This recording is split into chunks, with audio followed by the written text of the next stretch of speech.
Hello बच्चों, आपको पता है कि टॉर्क क्या होता है।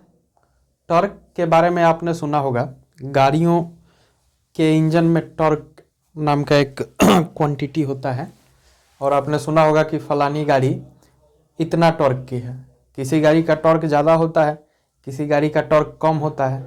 जिस गाड़ी का टॉर्क जितना ज़्यादा होता है वह उतना ज़्यादा पावर जनरेट करती है और उतना ज़्यादा इंजन को पुल अप करने का पावर रखती है। तो टॉर्क क्या है? टॉर्क एक तरह का फोर्स होता है जो किसी एक्सिस पे किसी मैकेनिज्म को या किसी सिस्टम को घुमाने का कैपेसिटी रखता है। ठीक, सिंपल भाषा में। लेकिन जब किसी डाइपोल को, इलेक्ट्रिक डाइपोल का मतलब आप लोग समझते हैं, दो चार्ज अपोजिट नेचर के यानी पॉजिटिव चार्ज और निगेटिव चार्ज को जब हम पास में रखते हैं और दोनों का चार्ज का क्वांटिटी बराबर रहता है, जैसे 5 कूलम और 5 कूलम का पॉजिटिव और नेगेटिव चार्ज लिए तो क्या बन जाएगा? डाइपोल। और इस डाइपोल को जब हम किसी यूनिफॉर्म इलेक्ट्रिक फील्ड में रखेंगे, ठीक, किसी यूनिफॉर्म इलेक्ट्रिक फील्ड में रखेंगे तो क्या होगा कि उस पे एक फोर्स लगेगा जिसके वजह से वह फोर्स क्या करेगा? उस फोर्स के वजह से वह उसमें एक टॉर्क उत्पन्न होगा। टॉर्क वह घूम भी सकता है, ठीक ना, या घूमने की चेष्टा करेगा। तो आज हम लोग पढ़ेंगे टॉर्क के बारे में। किसके टॉर्क के बारे में? टॉर्क ऑफ इलेक्ट्रिक डाइपोल, ठीक ना। टॉर्क ऑफ इलेक्ट्रिक डाइपोल और कंडीशन क्या है? In uniform field, electric field, uniform electric field, इसके बारे में पढ़ेंगे। देखिए यहाँ स्पष्ट जान लीजिए सबसे पहले, यूनिफॉर्म फील्ड क्या होगी? जिस फील्ड में फील्ड लाइंस बराबर डिस्टेंस पे होंगी उसे क्या कहेंगे? Uniform field. और दूसरा इलेक्ट्रिक डाइपोल, उसमें हम एक रखेंगे और इलेक्ट्रिक डाइपोल रख के टॉर्क निकालना सीखेंगे। तो देखिए सबसे पहले मैं आपको बता दूं कि यूनिफॉर्म फील्ड क्या होता है।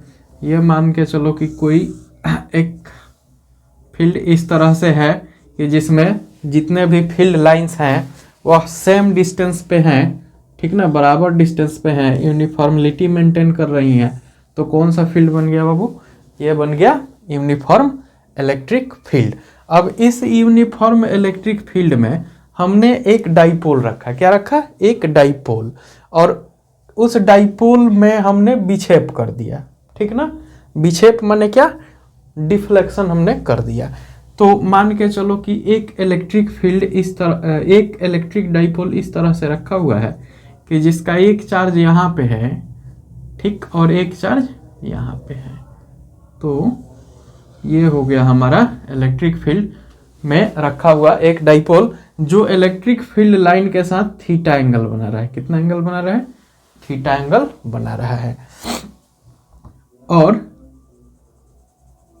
देखो, जब थीटा एंगल बना रहा है तो इसके दो आवेश होंगे Q1 एंड Q2। कितने आवेश होंगे? Q1 and Q2।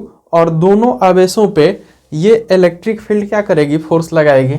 तो मान के चलो कि Q निगेटिव यहाँ पे है और Q पॉजिटिव यहाँ पे है, ठीक ना। यहाँ पे पॉजिटिव फोर्स है और यहाँ पे निगेटिव फोर्स है। तो पॉजिटिव फोर्स इलेक्ट्रिक फील्ड की जो डायरेक्शन होगी उधर फोर्स लगेगा, ठीक ना। तो इधर एक फोर्स लग रहा है, ठीक ना, फोर्स लग रहा है। अगर इस फील्ड की इंटेंसिटी E है तो लगने वाला फोर्स कितना होगा? Q इंटू E होगा, ठीक। और ये पॉजिटिव Q है तो यहाँ पे इस डायरेक्शन में फोर्स लगेगा। अगेन यहाँ पे जो फोर्स लगेगा वह कितना फोर्स लगेगा? Q, quantity Q into U E, ठीक, इलेक्ट्रिक फील्ड की इंटेंसिटी। तो दो फोर्स यहाँ पे लग रहा है। इस चार्ज पे एक फोर्स लग रहा है, इस चार्ज पे एक फोर्स लग रहा है। दोनों फोर्स क्या है? इक्वल है, पैरेलल है, बट अपोजिट इन डायरेक्शन है। एक उस तरफ लग रहा है तो एक ठीक अपोजिट डायरेक्शन में लग रहा है। बात समझ में आ रही है? अब हमें पता करना है कि इस जो डाइपोल यहाँ पे हम रखे हैं, इस डाइपोल का टॉर्क क्या है, क्या पता करना है, इस डाइपोल का टॉर्क।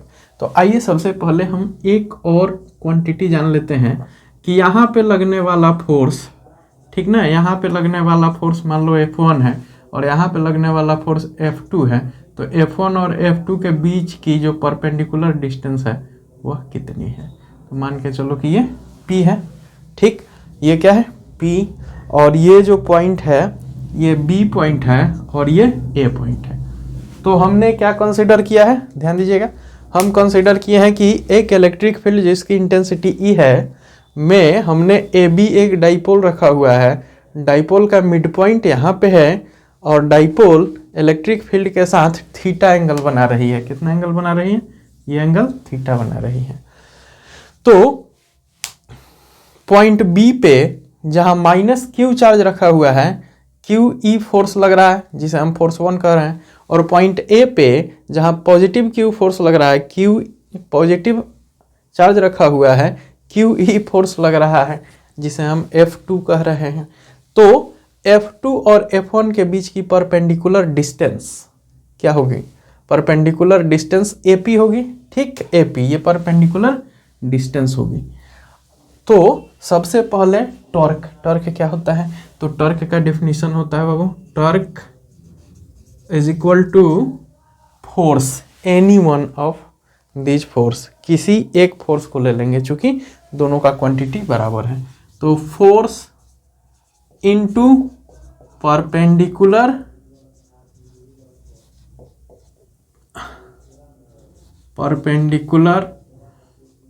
डिस्टेंस बिटवीन फोर्सेस, ठीक, परपेंडिकुलर डिस्टेंस बिटवीन फोर्सेस। और आपको बता दूं कि ये जो टॉर्क होता है इसको हम टाउ, इसको टाउ पढ़ते हैं, ठीक ना, टाउ पढ़ते हैं इसको, टाउ, टी का ऐसे पैर तोड़ देंगे तो ये टाउ हो जाएगा। तो tau is equal to force, force कितना लग रहा है यहाँ पे, कोई एक फोर्स ले लो, QE इंटू क्या, परपेंडिकुलर डिस्टेंस कितना है AP। अच्छा एक चीज और देखना है, यहाँ पे AP को हम लोग क्या लिख सकते हैं, ये 2L है, हमेशा डाइपोल का लंबाई क्या लेना है, 2L 2A 2R ऐसे करके लेना है, ठीक है ना, L ले लेंगे तो फिर L/2 करना पड़ेगा क्योंकि मिड पॉइंट लेना है। तो 2L हमने ये लंबाई ले लिया है, तो AP क्या हो जाएगा बताओ, ये एंगल थीटा है और ये क्या है, हाइपोटेनस है, ये एंगल थीटा है और ये हाइपोटेनस है। हमें पता करना है क्या, हमें पता करना है हाइट, ठीक, हाइट। तो हाइपोटेनस है और हमें परपेंडिकुलर पता करना है, तो हाइपोटेनस परपेंडिकुलर का रिलेशन किस में होता है, साइन में होता है ना। तो sine theta is equal to क्या होता है, sine theta is equal to sine theta is equal to perpendicular by hypotenuse. Perpendicular क्या है, परपेंडिकुलर AP है ना, AP और हाइपोटेनस 2L। तो AP का वैल्यू क्या हो जाएगा, 2L इंटू साइन थीटा हो जाएगा।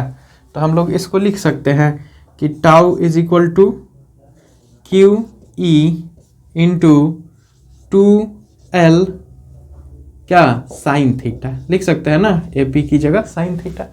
अब इससे क्या आता है, इससे आता है tau is equal to Q into 2L, एक साथ कर दें, कोई दिक्कत, मल्टीप्लाई करने में कोई दिक्कत नहीं, या इसको हम लोग कर देते हैं 2LQ और इंटू E साइन थीटा, क्या, E साइन थीटा, ध्यान से देखिएगा, E साइन थीटा। अब देखो 2LQ क्या होता है बच्चों, 2LQ, तो कोई डाइपोल है AB, ठीक, डाइपोल है AB और डाइपोल की अगर लेंथ 2A है, डाइपोल की लेंथ 2A है और पॉजिटिव पॉइंट पे रखा हुआ चार्ज Q है, तो इसका एक डाइपोल मोमेंट होता है P। तो P इज इक्वल टू क्या हो जाता है, P is equal to 2AQ, ठीक ना, ये हो जाता है डाइपोल मोमेंट, यानी 2LQ क्या हो जाएगा, length of dipole multiplied by positive charge is called dipole moment. ठीक, तो ये हो जाएगा डाइपोल मोमेंट, यानी ये क्या हो जाएगा हमारा tau, tau is equal to dipole moment P। ठीक, और P into E sine theta, P into E sine theta. ठीक, तो ये हमारा क्या हो गया, टॉर्क का फॉर्मूला हो गया। लेकिन ध्यान से देखिएगा, tau is equal to P into E sine theta, ठीक ना। लेकिन ध्यान देने वाली बात यह है कि यहाँ पे टाउ, पी और ई तीन तरह के ये क्वांटिटीज हैं और तीनों के तीनों वेक्टर्स हैं। तीनों क्वांटिटी क्या है, वेक्टर है। तो जब इसे हम वेक्टर फॉर्म में लिखेंगे तो vector tau is equal to vector P cross vector ई।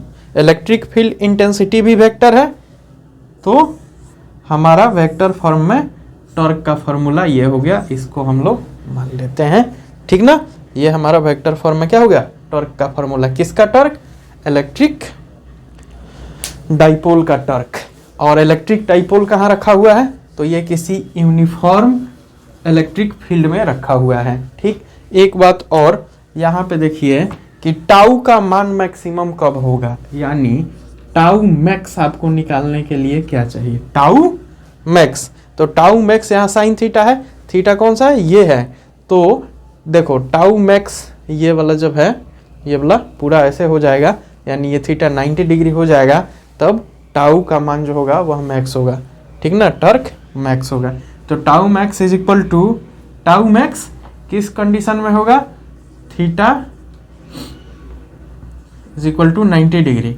तो tau max is equal to क्या हो जाएगा, tau max is equal to P, ठीक ना, पी इंटू ई साइन 90, और साइन 90 का वैल्यू 1 होता है, इसलिए टाउ मैक्स का वैल्यू क्या हो जाएगा, यानी maximum torque is equal to P, यानी dipole moment into P dot ई।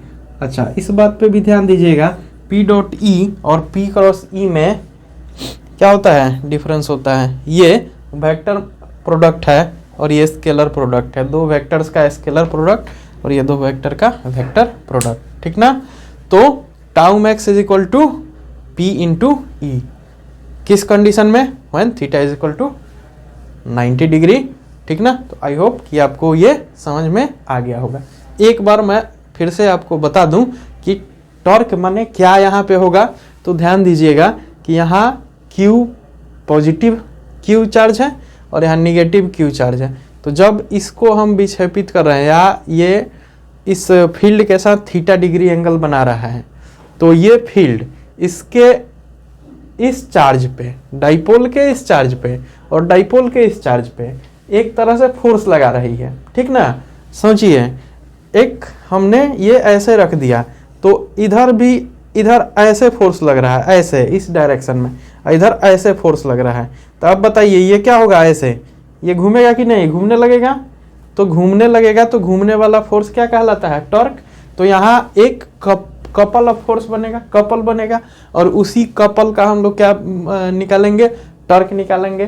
तो टॉर्क ऑफ कपल भी इसको हम बोलते हैं। तो अगर आपके एग्जाम में आ जाए टॉर्क ऑफ कपल का एक्सप्रेशन निकालने के लिए या torque of electric dipole in uniform field में एक्सप्रेशन निकालने के लिए, तो आप इस एक्सप्रेशन को निकाल लेंगे। मिलते हैं फिर अगले क्लास में किसी